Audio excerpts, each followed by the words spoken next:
Welcome back to this next episode of Broche, Banter. Thank you guys so much for your patience as I've gotten this next episode out for you.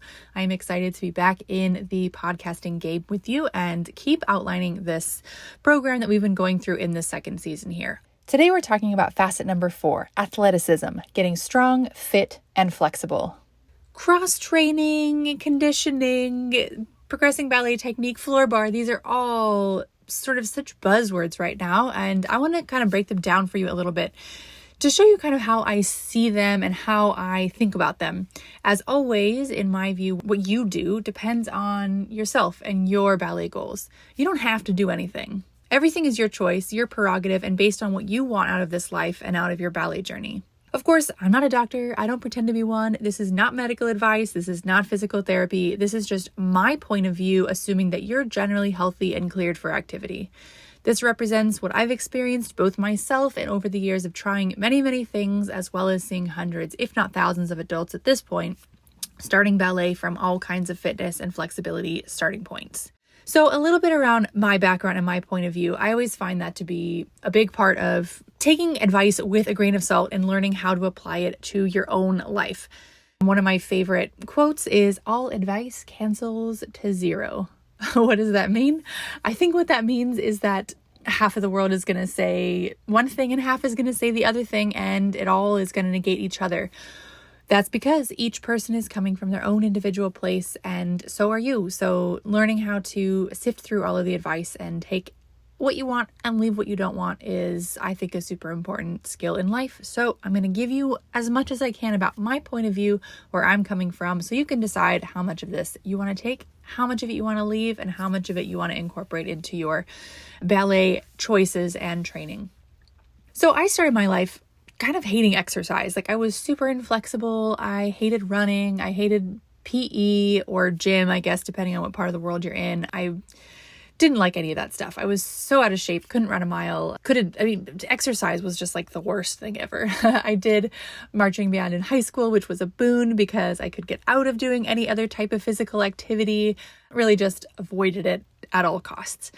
I eventually did kind of come to enjoy and love exercise through all of it, which I'll kind of allude to here and there, but that's where I started from. I started from really just disliking all forms of exercise. So if you're over there thinking that I've always been flexible and fit and always loved exercising, it couldn't be farther from the truth.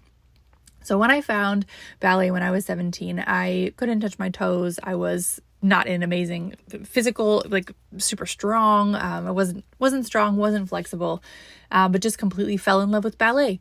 In the beginning of my ballet journey, the last thing I was going to do was go to a cross-training class because ballet was the form of exercise that I loved and that I was so passionate about. And whenever I had a spare minute in my busy life, I just wanted to dance and I didn't want to be bothered with other boring stuff. I just wanted to be in ballet class because I loved ballet class so much. It took me some years before I was willing to sacrifice ballet time for cross-training or conditioning or whatever you would call it time. If you're in that boat as well, I totally understand that. I totally empathize with it.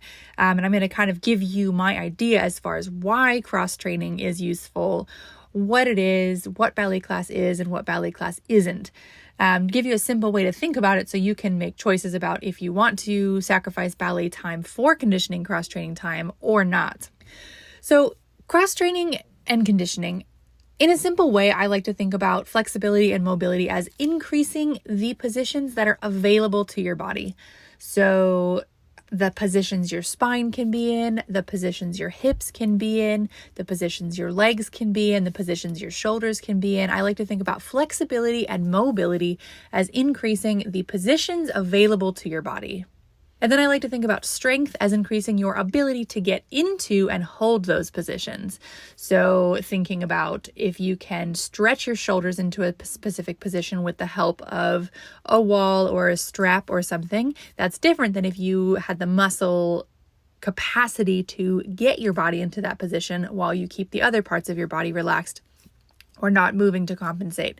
So that's what I think about generally, high level, how I imagine flexibility and strength. So ballet class, what does ballet class give you and what doesn't ballet class give you?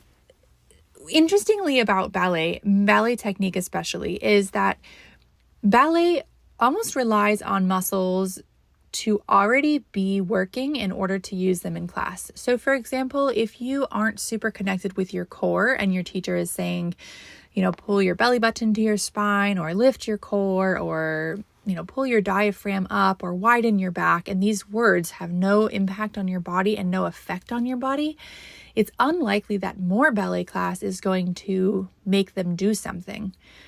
Because your body is in a position in relation to gravity that is not going to challenge it to build up a different way of standing or a different way of coordinating your muscles together. In your life, you're already used to standing up vertically. And so if you're thinking about wanting to change how your muscles work together to stand up vertically, it's unlikely that continuing to stand vertically is going to make any change to the process. So that's where something like cross training can help you increase your ability to hold a specific position. So increase your ability to hold a specific position in your spine or within your core. That's where getting parallel with the ground can help make changes with this, whether that's on your back or your wrists or your hands, where you can change your relationship with gravity and therefore encourage and promote your body to build new coordination, build new muscle, and really make a change versus just standing and always doing the same thing, expecting a different result. When it comes to, as another example, flexibility, so for example, if your teacher is always saying to find a neutral pelvis or long lower back or lift up your hips in the front or flatten out your hip flexors, and they don't, and those words have no impact on your position, then it's possible that you have a flexibility problem as well, or possibly as a strength problem. So as an example, continuing to stand vertically in the same way you are is unlikely to increase the flexibility or the available position of your spine and your hips in ballet class alone. Ballet class will certainly have an impact on it, but if you want bigger and faster change, a better way to do it, or a quicker way to do it, I should say, would be to increase the work you do on the flexibility of that specific position that you feel that you're unable to achieve in class. So if you feel you can't get into a specific position with your pelvis, for example, then continuing to work on stretching and working on mobilizing the hip flexors and the tightness in the lower back, your quads, all of the areas around there can really make a big difference in your ability to find these available positions that your teacher is saying, right? So if your teacher is always saying, tuck your pelvis or long tailbone or tailbone to the floor, and you're not able to achieve the position at all, it could be a flexibility issue. If you're able to achieve the position but not maintain the position, it could be a strength issue.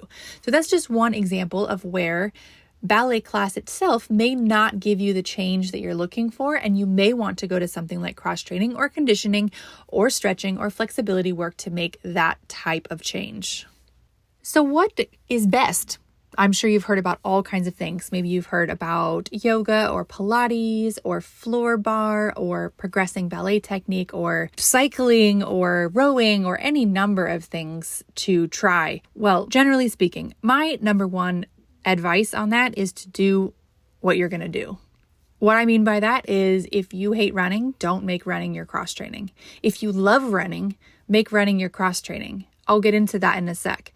But if you try to force yourself to do something that you're not ready to do at this point in your life, at this point in your ballet training, you're just not going to, just plain and simple, you're not going to do it. And then it's not helping you at all. So my number one advice would be to do the thing that you're going to actually do, whatever that is. And if that's just ballet right now, then just do ballet. If you're in a place where you want to do something else and you're looking to solve specific problems, I'm going to talk about that a little bit right now as far as how to pick the type of thing that's going to help you solve a specific problem that you are looking for. So when it comes to the strength portion of ballet, so the ability to move your body around in space, we're just gonna lay it out there. Your body is heavy. Like, I'm not talking about numbers on the scale or dieting or anything like that. I'm just saying that a human body is heavy. Have you ever tried to pick up another human person, not even a baby, just like another human person? Since I took up jujitsu about a year ago, we have to pick up people. We have to hold, we have to catch people, we have to push them off of us, and people are heavy, right? So that means that your own body is heavy, no matter how light you are or heavy you are. So you need an amount of strength to move your body around. The thing is that your weight is invisible to you for the most part because your body is super efficient at a really specific set of movements. Your body is so good at walking, and your body is so good at, let's say, getting up and down out of a chair and all the things that you do on a regular basis. You may not even notice how difficult it is to move your body around. So when we come to ballet and we're trying to lift our leg in a way that our body's not used to lifting, we're thinking, why can't I just lift my leg like this? Only one thing changed. I just turned my leg out and suddenly I can't lift it. It's like, but yeah, that muscle's not used to lifting your leg, and your leg weighs a lot. Like a human leg weighs a lot, and it's got a foot out there on the end of a super long lever. So yeah, it's hard for your muscles to lift your leg in a way that they're not used to lifting it. So we do need to get a certain amount of strength if you want to see things like your power improving, your extensions getting higher, your plie getting deeper and stronger, your grand plie not tipping you forward, your ability to push up into releve passe or get up onto point. You're going to want to develop a level of strength higher than what you might have just in your regular life. Even myself, the body needs more and more and more strength because your body is, generally speaking, try to return to its base level, which is with less strength than what we would generally want for ballet class, to move our body around in a new kind of way. The things we're really looking for in ballet class, we're looking for core strength, we're looking for hip and glute strength, we're looking for back strength and calves and arches. Other little things would include your shoulders for lifting up your port-de-bras, but those are the big main areas. When it comes to core strength, this is one that took me ages to understand. This really took me a very long time to understand. My teacher would say, engage your core, and I would think, well, I already engaged my core. Why do I need to engage it again? But the thing about the core is that it is a constant work to resist the forces being applied to it. I like to think about core as either changing the shape of your spine or holding the shape of your spine still while other forces are trying to move it. So changing the shape of your spine would be, for example, flattening out your lower back a little bit to smooth out a lower back curve that you might have naturally. Changing the shape of your spine might be a cambre to the side or a cambre to the back. Changing the shape of your spine is part of the core strength and work. So that's the front of your body, the sides of your body, and the back of your body. Then I also like to think about core strength as holding your spine in one shape while other things try to coax it to move in another direction. For example, in rond de jambe, your goal is to hold your spine in one shape while your leg circles around it and not allow your spine to twist or contort in that shape with your leg doing the rond de jambe. So that's the core strength of both changing the shape of your spine and holding the shape of your spine still while something else is trying to coax it to move. This will also be a part of your jumps so that you can jump with a really still upper body. That's huge for being able to go faster and being able to move your body more quickly, because the less of your body moving, the faster it can go. We also want to have really strong hip and glutes. Glutes is a funny word. It's almost a taboo word in ballet, almost with quads, right? Quads and glutes. Your teacher says, don't squeeze your glutes, don't engage, don't grip your quads, that sort of a thing. But truthfully, these muscles are really important for the action of moving yourself up and down in space, for bending and straightening your legs, your hamstring, your quads, your glutes. These are all the powerhouse of your body. Now, yes, it's true that in ballet, when we work on our turnout, our goal is not just to squeeze the entirety of the glute and just hold basically our glutes still and statically. No, we want to learn to be more surgical than that and work on engaging the rotators, the deep rotators underneath and inside the glutes. We want to find our glute medius so we can really hold and engage our standing hip. But without any overall glute strength, this isolation is not going to happen. If you don't have access to your glutes as a whole, you certainly can't turn on just part of your glute or activate just part of your glute in a really detailed and articulated way. So you want to have the ability to have a really strong glute bridge on two legs and on one. You want to have really powerful legs and be able to do a full body weight squat with your knees tracking nicely over your toes.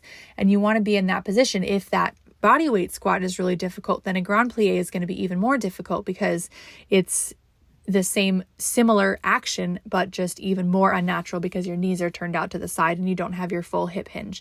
So we've got so far our core strength and our hip and glute strength. We also want to have back strength.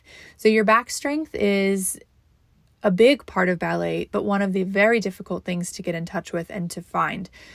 Underneath your armpits, running all the way down the sides of your back, we've got our big old lat muscles, which are huge and so helpful when you can find them, but until you can find them, they feel rather mysterious.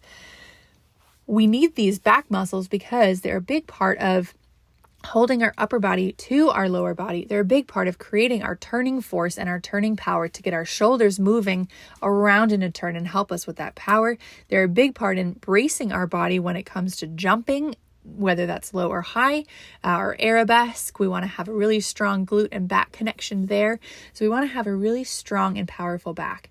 This is one really particularly where it's hard to improve this with ballet class alone, especially if you don't have much connection with your upper back and with the strength in your upper back. The teacher can say, widen your back, spread out your armpits, reach from elbow to elbow, and all that good stuff. But if nothing is happening, it's pretty difficult to continue doing that same thing and wake these muscles up from a potentially atrophied or just generally not connected state. And so the back is one that's very difficult to activate with ballet class alone.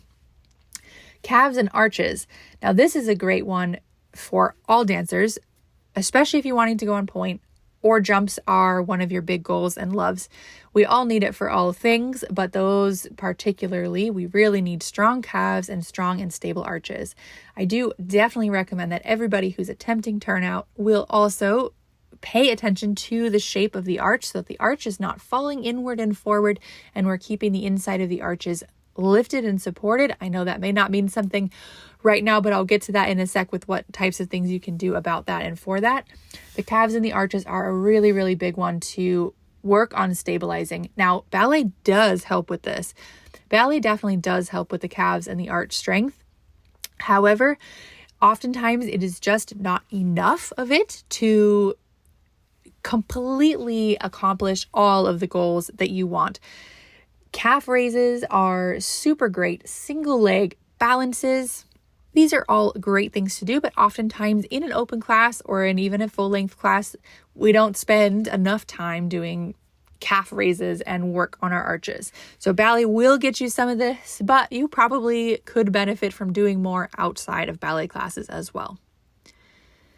So for the strength, to summarize, I would say the 4 high-level main areas are core, hip, back, and lower leg. So let's get a little bit into flexibility. So as I mentioned, I think of flexibility as increasing the positions that are available to your body. The main areas here, I would say, are having to do with your pelvic placement. So this is the tilt of the pelvis. Being able to achieve a wide range of pelvic tilt is going to help you create more of the ballet positions and technique. So being able to tuck fully under, being able to just really, really, really tuck those hips under way too far is going to really help with the detailed spinal control of exactly where you want your hips to go. And then being able to arch the lower back the other direction will also continue to help give you choices as far as where your hips go. The other few things to think about are the flexibility of your shoulders, how much you can open your chest. Now, for so many of us, we spend our life hunched over a cell phone or a laptop or a computer, and the shoulders and the chest can become very, very tight. So that's one big area to pay attention to. Ankle flexibility and mobility, both in the flexing direction and in the pointing direction. Super, super helpful for ballet. You want to get a nice fluid plie, not that it needs to be necessarily a massive range of motion, but you want it to be not have a hard stop at the bottom and feel like it moves with ease in the ankles and in the lower leg. Hamstrings, of course, are always necessary. More hamstrings, better cambray forward, better extensions, that sort of thing. Also, opening the knees to the side. Our inner thigh flexibility is another really big one for achieving the positions within ballet. So thinking about those big areas, so the pelvic placement, the shoulders, the ankles, the hamstrings, and the inner thighs, those are kind of the big broad strokes areas to increase the flexibility. There's lots and lots and lots of information about flexibility out there. We've got, of course, yoga. We've got people who are talking about dynamic stretching versus static stretching, questions about how long you need to hold. This is all a lot of information, and much of it is noise, because much of it is correct, but coming from just a different angle. So I would suggest, and my biggest advice is to not get bogged down by all of these particulars. The principle of the matter, the main thing that you need to learn to improve your flexibility is to be able to answer the question for your body, am I safe right now, or do I need to stop? To be able to be in a stretch, to be able to be in a movement, whether it's dynamic and you're moving through it, or it's static and you're holding it, to be able to answer the question, what kind of pain am I feeling right now?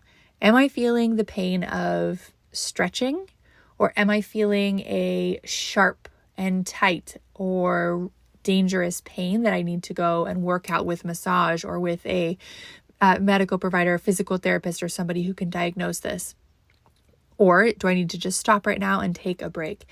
You want to be moving slowly enough that you can answer that question as you're moving along, and you want to be able to make choices based on the answer. So if you think I'm safe right now, the feeling I'm feeling is a feeling of stretching my muscles, then your main goal is to relax into it. A lot of flexibility, especially if you are new to the flexibility game, is about releasing and relaxing tension in your body. A lot of times when we stretch, our forehead crinkles, our toes curl, our biceps flex, our fingers get stressed, our shoulders tense up. And all of this tension is continuing to reinforce the fear that your body has over reaching this new position in your body. The more we can learn to relax and get in touch with our breathing and our breath, the more our flexibility is going to continue to release. For many of us, a dynamic flexibility routine or something like yoga is going to be easier to find this relaxation because you are moving through positions and you don't have to just sit there and hold a position and think about the pain and the tension and figure out how to release it with your mind control. So in my experience, the biggest benefit of dynamic stretching versus static, which is where you're moving through the range and not just holding it in broad strokes, is that you can relax. And the dynamic stretch encourages you to relax because you're just briefly passing through the end range and you get to feel that feeling of release. With static stretches, there is differing opinion and advice on how long you can hold a static stretch and be safely. Generally speaking, it seems that right now the consensus is around 30 to 60 seconds. I would add one caveat to that, which is 30 or 60 seconds after you have calmed down. For example, if you're stretching for the splits, you will panic first. Once you get into that position, if your body's not ready for it, your body will tense up and everything will basically shrivel up, right? Trying to hold your legs attached to your hips. And you want to really relax and release into it and find a place that you can sit. Stack up a bunch of pillows under your front hip so that you can sit and relax and breathe. And at that point, once you've calmed yourself down, hold it for another few breaths, another few seconds. Relaxing into that stretch is one of the most important parts of flexibility. And one of the biggest reasons why I see people not improving with their flexibility is that they allow the tension to take over their body when they're trying to stretch. Now I'm going to add one more point in about flexibility overall before I keep going with the different types of cross-training and conditioning. One more point on flexibility is that massage and trigger point release and work with physical therapists or manual therapists is hugely beneficial, especially for us adult dancers where we have lived our whole life in specific positions. Our body has hardened around our specific positions. Our fascia, which is right underneath our skin, our fascia has hardened to hold the specific positions that we use most often. And stretching doesn't always loosen this up on its own. Getting a massage gun, getting work done, learning how to effectively use massage in your life. I know when I first learned about massage, I was like, that is the dumbest thing I've ever heard. I am so tight.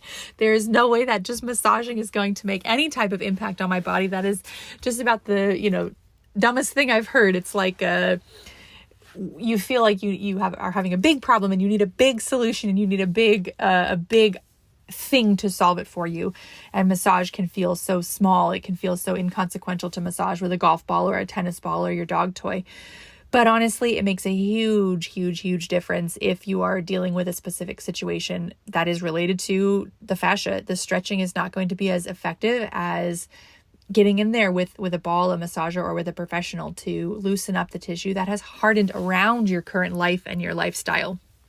We're going to talk next a little bit about one more caveat specific for people starting ballet in their adult years or picking it back up after youth, is that every adult has an incredibly unique circumstance with their body, much more so than with children whose lives are only just beginning and they have not had a chance to live an entire life full of different life experiences. Whether you have had twins and a C-section or a car accident or pins in your right ankle, or you did horseback riding, or you did gymnastics or ice skating, or any other number of activities, your starting point for flexibility and strength is going to be widely different from another person who lived 50 years of a different lifestyle and a different life and different injuries and everything different. So when it comes to your own specific body, this is where you really want to think about it as developing a relationship with your body. Just how you can tell what your pet needs based on the shape of their ears, right? Nobody else knows this but you. You can tell exactly what they need by these tiny signals. That's what you want to learn to develop with your body. You want to learn to troubleshoot things in your body and to explore and to look for things. You want to learn when you can push your body and when you need to rest it, when you need to see somebody and when you can troubleshoot it yourself.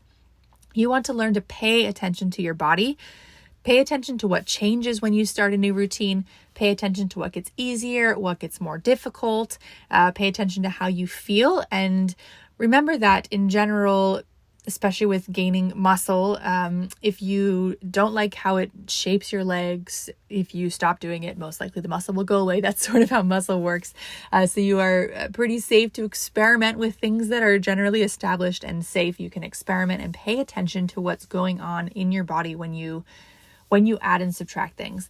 My whole point with this little caveat is just your body and your circumstance that you're in right now is so unique, and your path towards your goals are also unique. Your path is going to very much depend on your starting point where you are now, on the time you want to spend on your body, and what you find enjoyable within your ballet goals. So paying attention, getting to know yourself, getting to know your body, these are all going to be key components of your journey towards your specific individual ballet goals.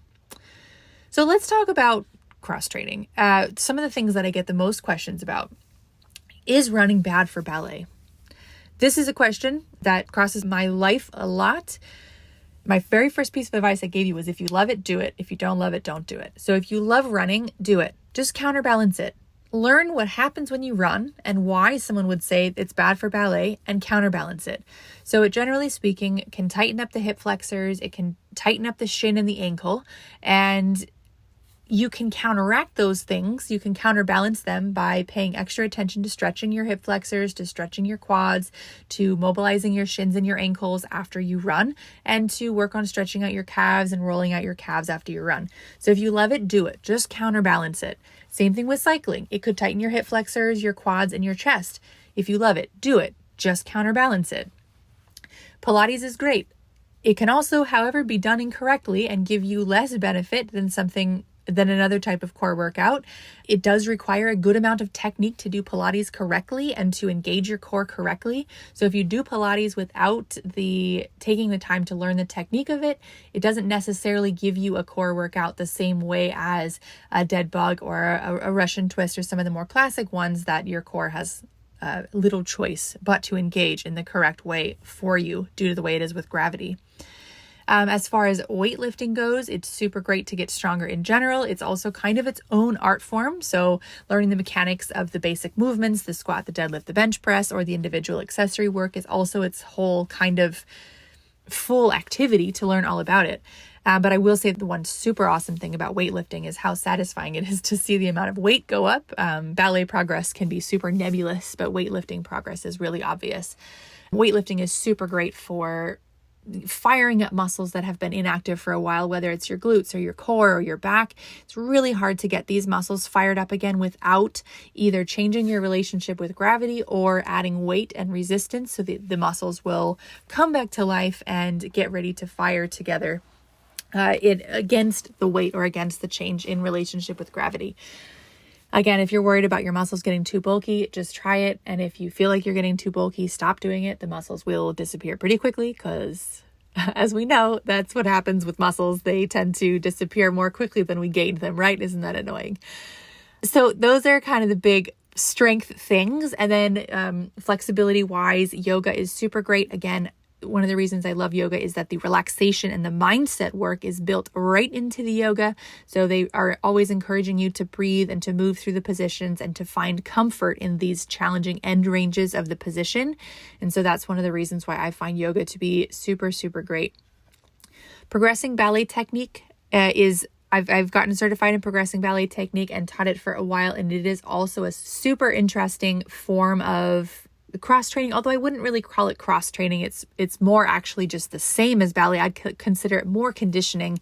I would say cross training is more like something different than you're doing in ballet, whereas conditioning, I would consider it more like the same, but in just a different way or more of it off the bar. Progressing ballet technique sticks you with a different relationship to gravity on an unstable surface and then invites your body to stabilize itself in that position so that when you do stand back up, the stabilization is already sort of activated.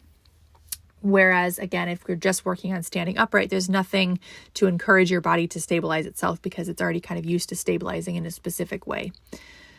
Floor bar is a really great form of, again, I would call this more conditioning than cross training in that it's quite similar to ballet. It's similar muscles, but just in a different context. Super, super great, super helpful, and a very sort of balletic, dancey way to get stronger and get more fit. It helps train the pathways of your legs. It really helps you find your turnout and learn how your hips and your feet move in a more repetitive environment than ballet class, where you're also thinking about combinations and a million other things. So that's also a super, super great way to condition your body. No matter what you do, find something you enjoy doing. Again, if that's just ballet class, do just ballet class until you have a specific problem that you're trying to solve, and then solve that problem with the motivation that's going to come with wanting to solve that problem. So let's say you think, gosh, my extensions are just not getting higher. What can I do for that? Then you're going to start thinking about, okay, our two components, flexibility, increase the available positions to your body, and strength, increase your ability to hold those new available positions. You're going to then start looking into programs, exercises, details on what to do to improve your extensions. And then the time spent away from ballet class will feel motivating because you'll have something you're working towards, not just stealing your beloved ballet time. If you want to work on a specific type of cross training, generally speaking, if you are doing a lot of a ballet and not a lot of something else, 5-6 times a week of ballet and not a lot of something else, you may begin to develop a little bit of imbalances in your hips because we are spending so much time in a turned out position. So a little bit of time in parallel does a body good if you are spending a ton of time in a turned out position. It really does do you some good there. Seek out cross-training when the pain of wanting something solved is greater than the boredom or lack of desire to do the cross-training, and it will make it easier to do it. Of course, a lot of us have been there. If you get injured, you are definitely going to be motivated to do extra exercises to feel better. That motivation, it will hopefully carry through to when you do get back to ballet classes, and you'll be able to see the impact that it has on your body and on your technique when you do a little bit outside of the studio. Really, in my opinion, there is no wrong answer. Pay attention to your body, pay attention to your needs, pay attention to what you find interesting, where you feel like you're hitting walls and ceilings, and go in search of ways to solve those specific problems. Solve them, whether inside the studio, with a private lesson, outside the studio with cross-training, with a physical therapist, with stretching, with any of the wide range of tools available to you. Stay curious and don't let any of these things stop you from continuing your journey. Keep seeking and looking and knowing that there is a way to solve each of the challenges that you run into, whether it's wanting to get on point, whether it's wanting to nail your pirouettes, whether it's wanting to get higher extensions, wanting to feel more powerful in your jumps. All of these can continue to grow and can continue to improve both inside the studio and outside the studio. Remember, you're developing a relationship with your body to know what it needs, to troubleshoot changes, to know when to push it, and know when it needs to rest. I hope this high-level overview gives you an idea of what cross-training, conditioning, stretching, flexibility even are and why they might be important to ballet. I hope they give you hope to learn what to seek out, why you're seeking it out, and how it's going to help you in the studio. Stay curious, don't give up, keep dancing, and I'll see you in the next episode.